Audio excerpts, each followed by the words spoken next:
Itong imahe ng Poong Jesus Nazareno umabot ng higit 30 hours bago na ibalik sa Quiapo Church. Agresibong pagsampa ng mga deboto sa andas isa sa dahilan ng pagbagal. Nasa linya natin live si Bombo Grant Hilario.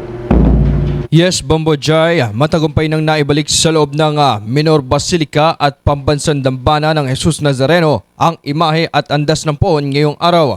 Ilang minuto bago sumapit ang alas 11 ng umaga, ganap nang nakapasok sa simbahan ng Quiapo ang imahe ng Jesus Nazareno at tuluyang natapos ang Traslasyon 2026.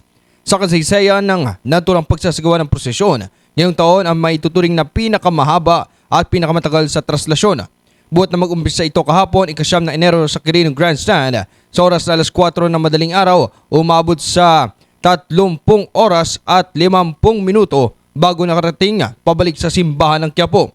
Kung pagbabasehan ng mga nakaraang record, nalagpasan nito ang haba ng nasa 22 oras noong taong 2012 at 2017. Kaya naman sa pagbabalik ng Poong Jesus Nazareno, ito'y ikinagalak lalo na ng mga deboto matyagang naghintay sa simbahan. Ayon kay Reverend Father Robert Arellano, ang parochial vicar ng Quiapo Church, isa sa mga dahilan ng mahaba at mabagal na traslasyon ay ang pagsampa ng mga deboto sa mismong andas. Ito ay sa kabila ng panawagan ng simbahan sa mga ito na pigilan at ipinagbabawal na ang pagsampa o ang pag-akyat at talon sa andas ng puno.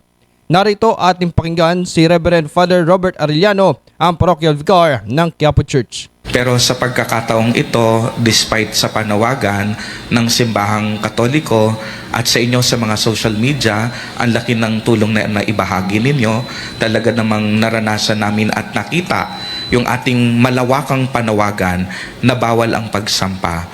Yet may mga deboto pa rin tayo na hindi sumunod sa ating panawagan. Ito rin po ay isa sa nakahadlang sa bilis ng traslasyon. Siguro masasabi para sagutin ng iyong katanungan, ang talagang malaking nakikita natin dito ay yung talagang mga taong sumasampa.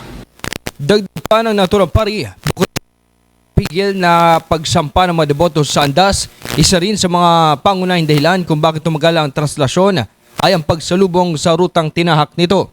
Ang ilang mga grupo kasi ay imbes na tumulak mula sa likod ng andas, kanila pang sinalubong mula sa harapan ng andas ng poon, dahilan para mahirapan ito'y umusad.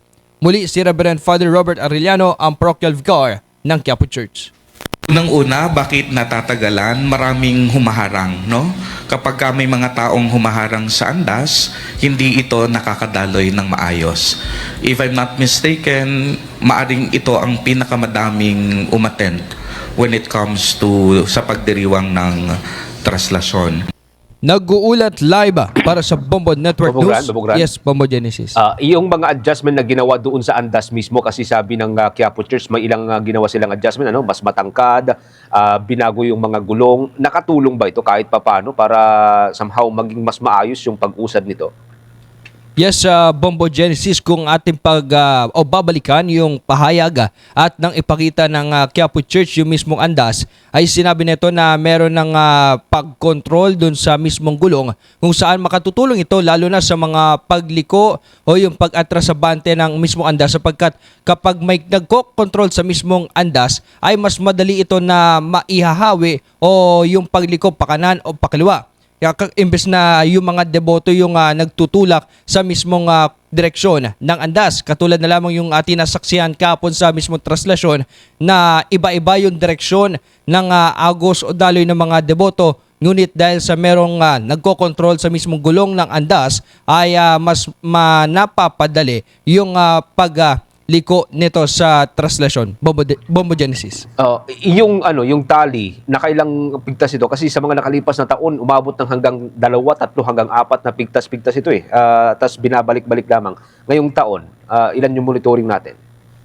Bombo Genesis, sa ngayong taon, bagamat taon-taon naman natin nababalitaan na napuputol o napipigtas yung tali, ay ating na alam na 2 beses itong naputol. Una nga yun sa may Arlegui Street at yung pangalawa naman yung kaninang madaling araw bago o pagkatapos ng dungaw dito sa traslasyon ng Poong Jesus Nazareno. Bombo Genesis. Okay, sige. Maraming salamat, Bombo Grant. Nag-uulat live para sa Bombo Network News. Ito si Bombo Gran Hilario and this is Bombo Radio Philippines, the number one and most trusted source of news and information.